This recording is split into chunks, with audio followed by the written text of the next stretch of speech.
السلام علیکم۔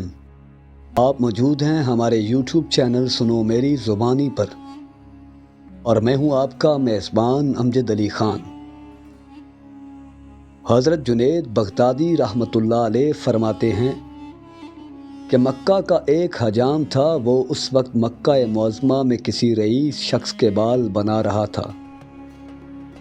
میرے مالی حالات نہایت شکستہ تھے۔ میں نے حجام سے کہا کہ میں اجرت کے طور پر تمہیں ایک پیسہ بھی نہیں دے سکتا، بس تم اللہ کے لیے میرے بال بنا دو۔ میری بات سنتے ہی اس حجام نے رئیس کو چھوڑ دیا اور مجھ سے مخاطب ہو کر بولا، تم بیٹھ جاؤ۔ مکے کے رئیس نے حجام کے طرز عمل پر اعتراض کیا تو وہ معذرت کرتے ہوئے بولا، جب اللہ کا نام اور واسطہ درمیان میں آ جاتا ہے تو پھر میں سارے کام چھوڑ دیتا ہوں۔ آپ رحمۃ اللہ علیہ فرماتے ہیں، حجام کا جواب سن کر مجھے بڑا تعجب ہوا، اور پھر میرے قریب آ کر اس نے میرے سر پر بوسہ دیا اور میرے بال بنانے لگا۔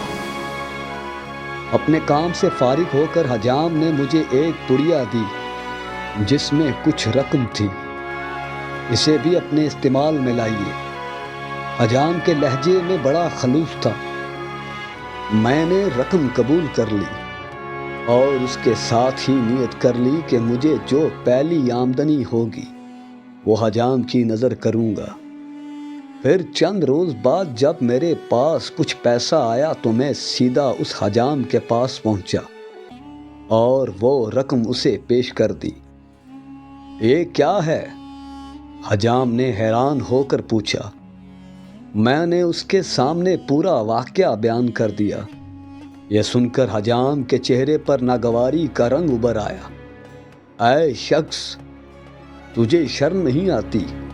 تو نے اللہ کی راہ میں بال بنانے کو کہا تھا اور اب کہتا ہے کہ یہ اس کا معاوضہ ہے۔ تو نے کسی بھی مسلمان کو دیکھا ہے اللہ کی راہ میں کام کرے اور پھر اس کی مزدوری لے؟